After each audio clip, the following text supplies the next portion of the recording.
O fascínio e a decepção das picapes no Brasil. Picapes sempre tiveram um lugar especial no coração do brasileiro. Elas não são apenas veículos, mas símbolos de força, resistência e status. Seja no campo ou na cidade, a picape carrega uma imagem de independência e robustez que atrai olhares. Além disso, grandes montadoras sabem explorar esse apelo emocional, vendendo a ideia de que ter uma picape é sinônimo de poder e versatilidade. E não é para menos.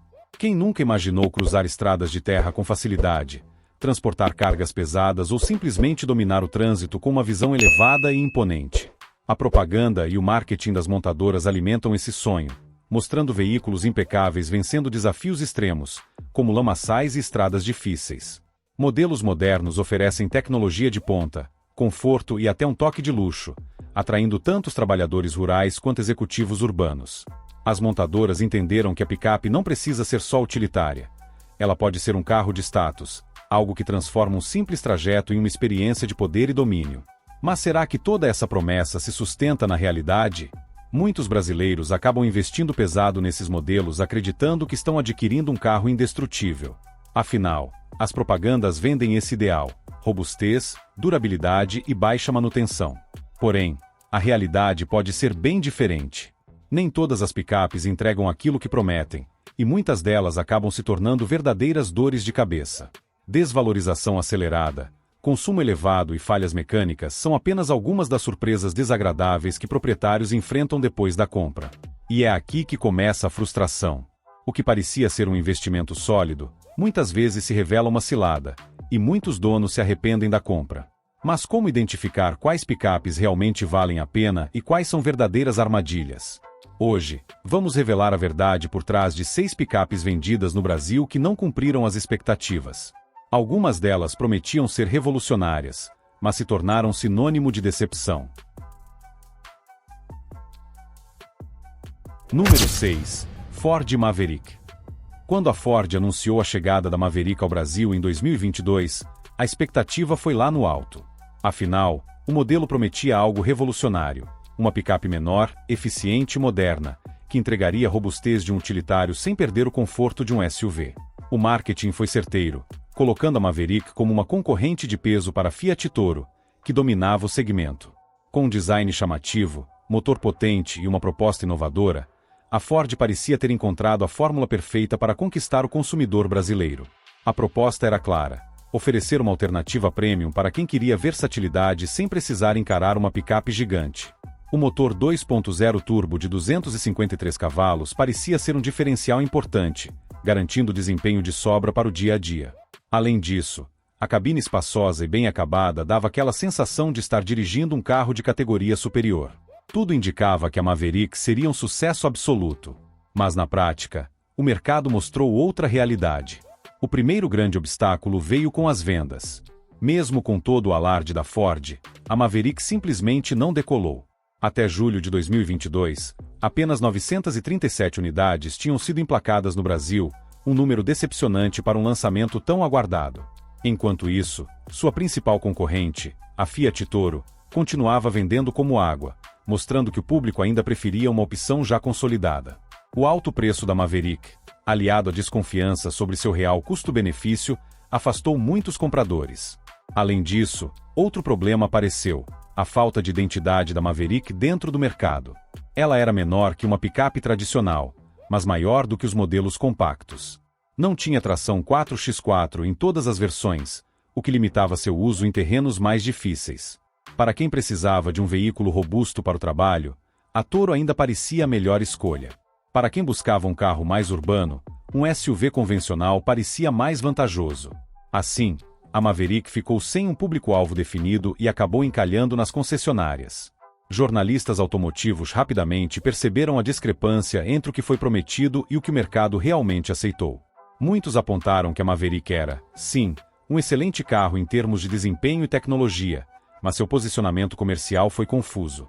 Especialistas da área apontaram que, apesar do motor potente e da dirigibilidade elogiável, a Maverick não conseguia justificar seu preço mais alto em relação à Toro, que oferecia mais versões e uma proposta mais flexível para diferentes perfis de compradores. Outro fator que especialistas criticaram foi a estratégia de lançamento da Ford.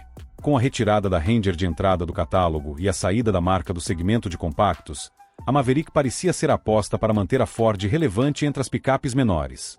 No entanto, a marca acabou não conseguindo convencer o consumidor de que a Maverick era a melhor escolha.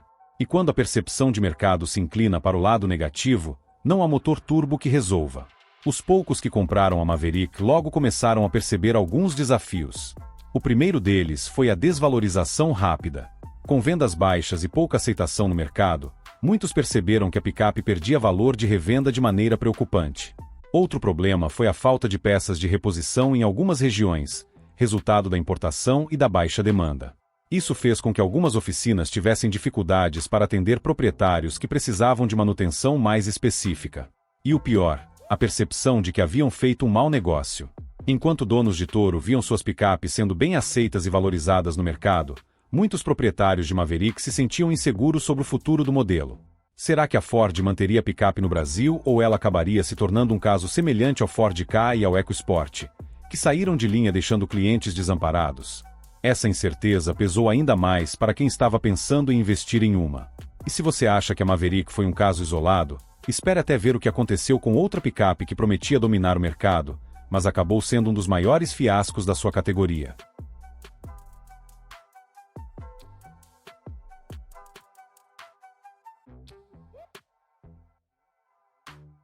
Número 5. Volkswagen Amarok.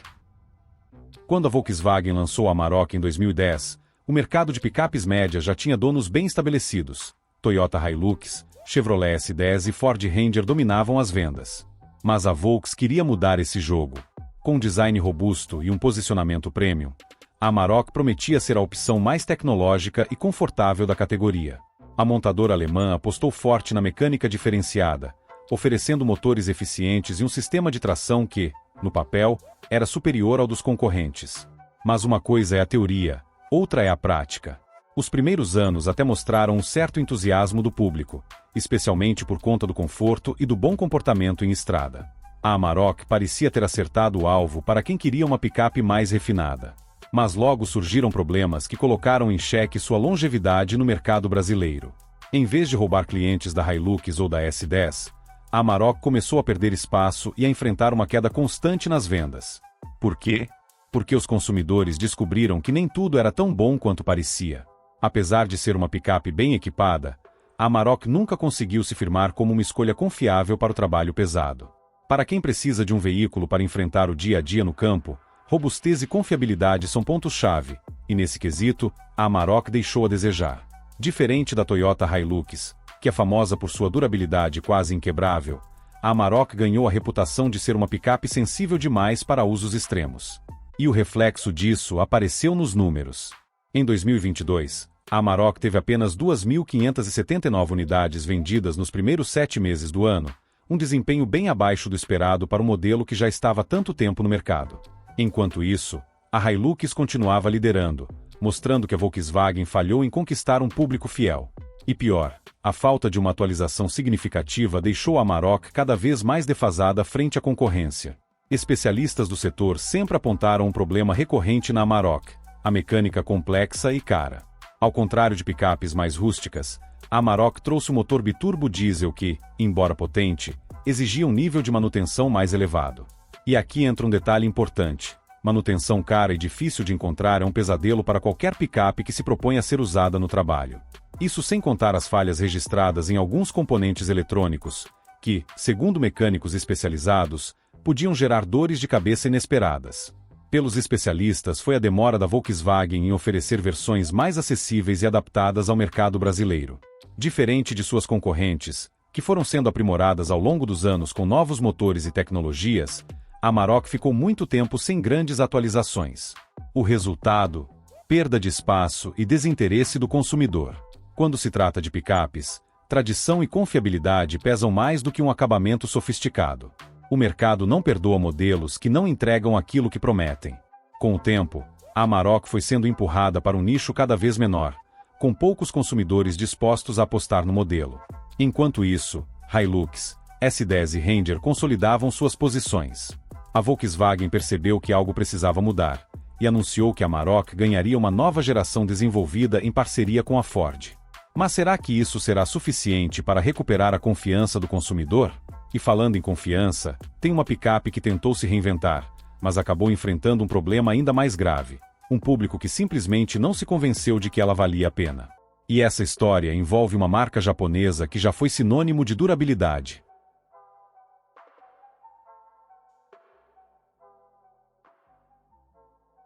Número 4. Nissan Frontier. Inovação mal sucedida.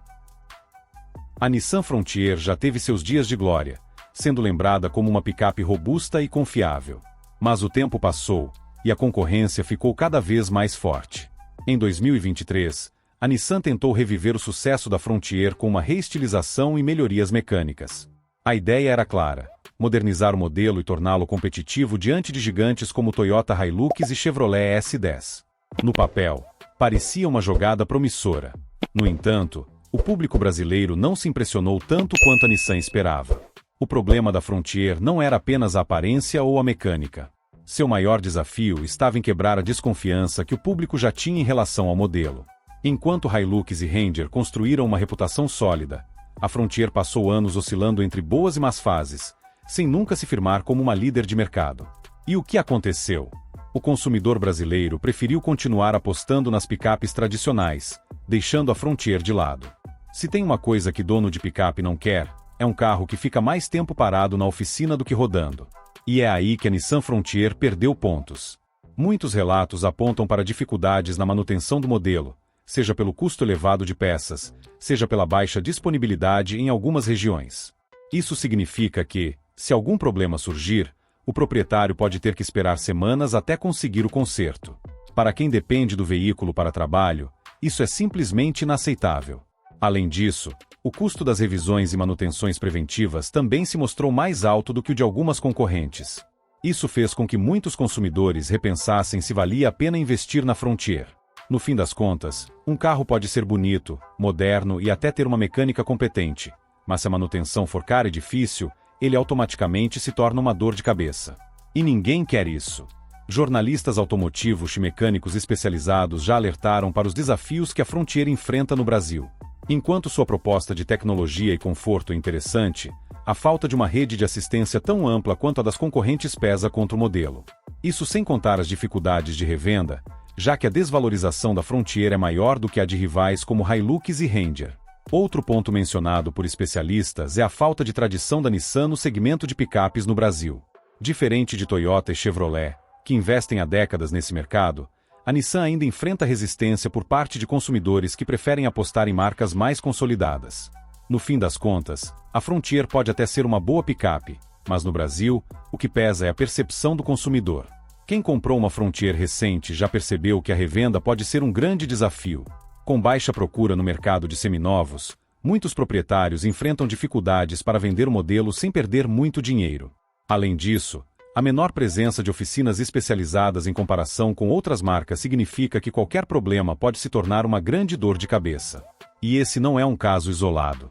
Outra picape que prometeu revolucionar um segmento e acabou enfrentando problemas sérios foi a Renault Oroch.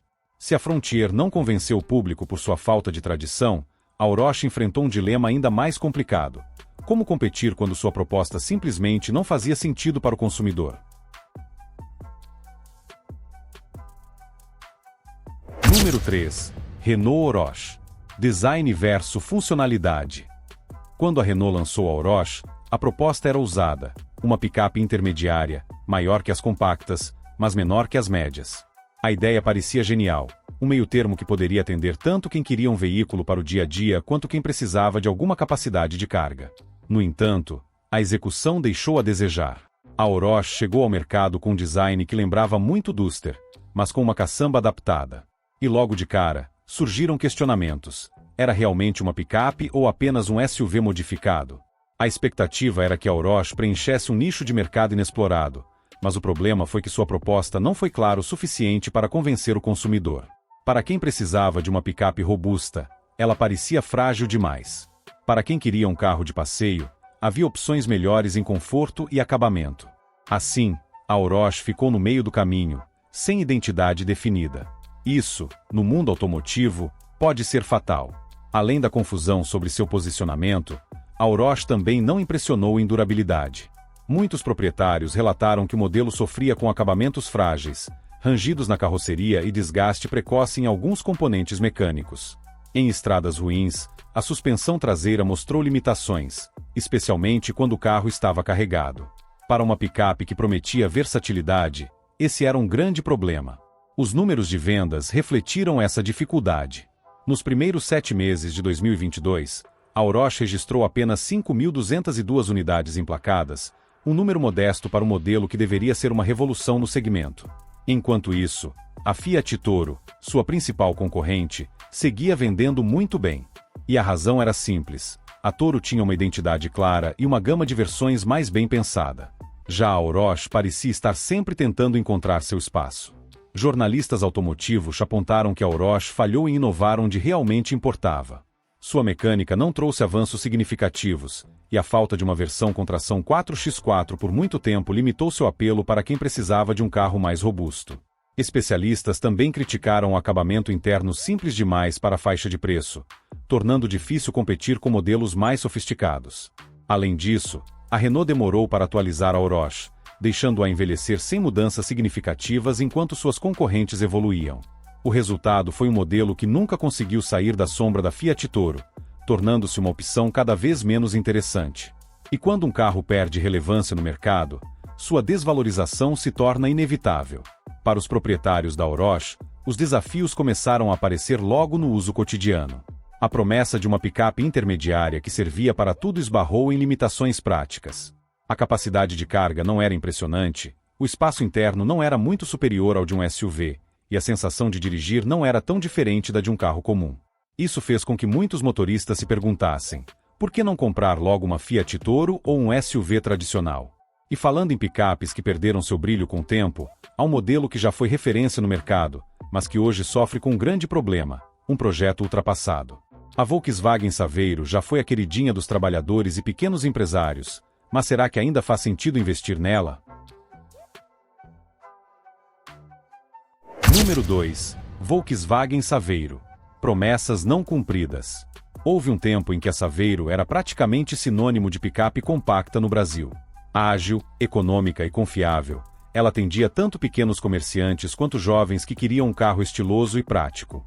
Mas os anos passaram, o mercado mudou, e a Saveiro ficou para trás. Enquanto concorrentes evoluíram, a Volkswagen manteve a picape com poucas atualizações significativas, deixando-a com um projeto visivelmente defasado. A falta de inovação começou a pesar, e o que antes era um diferencial virou um problema. Hoje, a Saveiro enfrenta dificuldades para se manter relevante. Seu design já não impressiona como antes, e seu espaço interno limitado faz com que muitos consumidores prefiram opções mais modernas, como SUVs compactos. Além disso, a Fiat Strada, sua principal rival, investiu pesado em tecnologia, conforto e novas versões, roubando completamente a liderança do segmento. O resultado? A Saveiro perdeu espaço e, com isso, sua atratividade no mercado. Se tem algo que incomoda os donos da Saveiro é o fato de que ela não acompanhou os avanços da concorrência. A suspensão traseira, por exemplo, continua sendo mais rígida do que deveria, o que compromete o conforto em trajetos urbanos. Para quem roda em estradas esburacadas ou usa o carro no dia a dia, isso significa menos comodidade e mais impacto na estrutura do veículo. Além disso, a cabine não teve uma atualização tecnológica significativa, tornando-se menos atrativa para quem busca conectividade e modernidade. Outro problema é a falta de opções mais diversificadas. Enquanto a Fiat Strada oferece cabine dupla, central multimídia avançada e até versões com câmbio automático, a Saveiro continua com uma abordagem mais limitada. Isso faz com que motoristas que buscam um veículo para uso misto, trabalho e lazer, vejam na estrada uma escolha muito mais vantajosa. E quando um carro começa a perder relevância, sua desvalorização se acelera. Jornalistas automotivos e analistas do setor concordam: a Saveiro precisa de uma reformulação urgente. O modelo ainda tem fãs fiéis, mas a Volkswagen não pode depender apenas da nostalgia para vender carros. A Fiat Strada modernizou o segmento, e a falta de uma resposta à altura da Volkswagen deixou a Saveiro em desvantagem. Sem uma nova geração ou mudanças significativas, a tendência é que o modelo continue perdendo espaço até se tornar uma opção de nicho, em vez de um líder de vendas. Além disso, Mecânicos e especialistas apontam que a Saveiro não tem mais o mesmo custo-benefício de antigamente. Seu preço não é tão competitivo frente aos rivais, e a falta de diferenciais faz com que muitos compradores simplesmente optem por um carro mais moderno e completo. Para a Volkswagen, o desafio é grande. Ou a Saveiro passa por uma revolução ou pode acabar sendo engolida pela concorrência. Os proprietários da Saveiro de hoje vivem um dilema. Muitos ainda gostam da picape, mas não conseguem ignorar suas limitações. A falta de atualizações, o preço alto em relação ao que entrega e a ausência de diferenciais modernos fazem com que muitos pensem duas vezes antes de comprar uma. E para quem quer revender, o cenário não é muito animador. Com a Fiat Strada dominando o mercado, a Saveiro perdeu muito do seu apelo comercial, o que significa uma desvalorização acelerada. Mas se a Saveiro sofre com um projeto defasado, há outra picape que enfrenta um problema ainda maior, uma crise de identidade. A Ford Ranger já teve seu auge, mas será que ainda consegue competir com as gigantes do segmento? A resposta pode surpreender.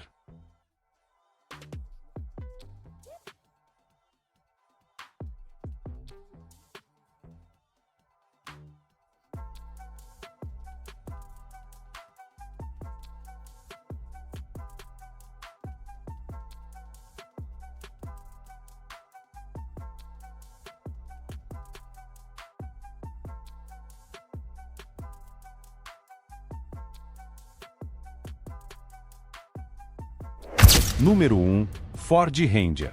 A Ford Ranger já teve um passado glorioso no Brasil. Durante anos, foi vista como uma das picapes médias mais equilibradas, combinando força, tecnologia e conforto.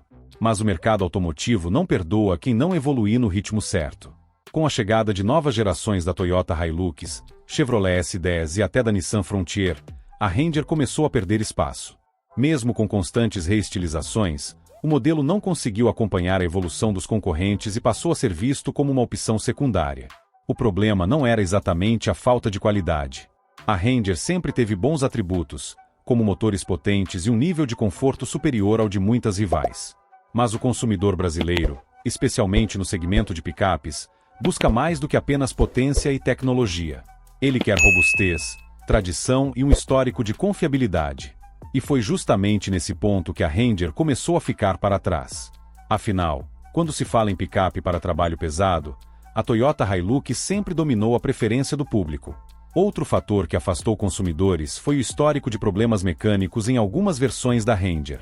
Enquanto a Hilux ficou famosa por sua resistência inabalável, a Ranger ganhou fama de ter uma manutenção cara e, em alguns casos, complexa. Isso fez com que muitos motoristas simplesmente evitassem o modelo, com medo de ficarem na mão em momentos críticos. Afinal, uma picape precisa ser sinônimo de confiança, e qualquer dúvida nesse sentido pode ser fatal para as vendas. Os números refletem essa desconfiança. Embora a Ranger ainda tenha um público fiel, suas vendas não acompanham as líderes do segmento. Em muitas regiões do Brasil, o modelo perdeu relevância para concorrentes mais estabelecidos, como a S10 e a própria Amarok. E mesmo com a promessa de novas versões e tecnologias, a Ranger ainda luta para recuperar o espaço que perdeu. O consumidor, por sua vez, está cada vez mais criterioso na escolha, e qualquer deslize pode custar caro. Especialistas do setor automotivo apontam que a Ranger enfrenta um dilema complicado. Por um lado, a Ford tem investido em atualizações para tornar o modelo mais competitivo. Por outro, a marca precisa lidar com um público que já está desconfiado da picape. A chegada da nova geração promete mudanças significativas, mas será suficiente para reconquistar o consumidor brasileiro?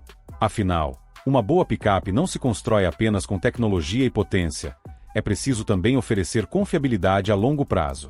Outro ponto levantado por analistas é o impacto da saída da Ford da produção nacional. Desde que a marca fechou suas fábricas no Brasil, muitos consumidores passaram a questionar o suporte e a disponibilidade de peças para os modelos da marca.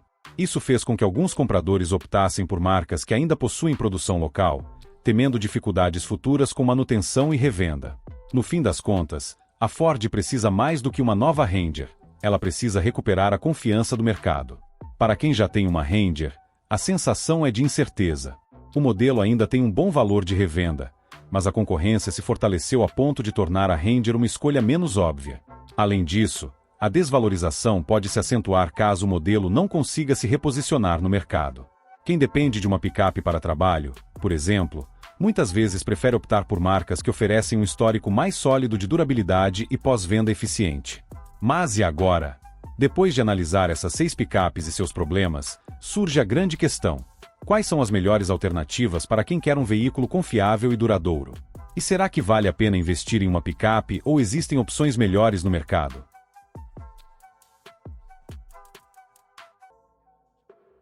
E agora que você viu a verdade sobre essas 6 picapes, me diga, você já teve alguma experiência ruim com algum desses modelos?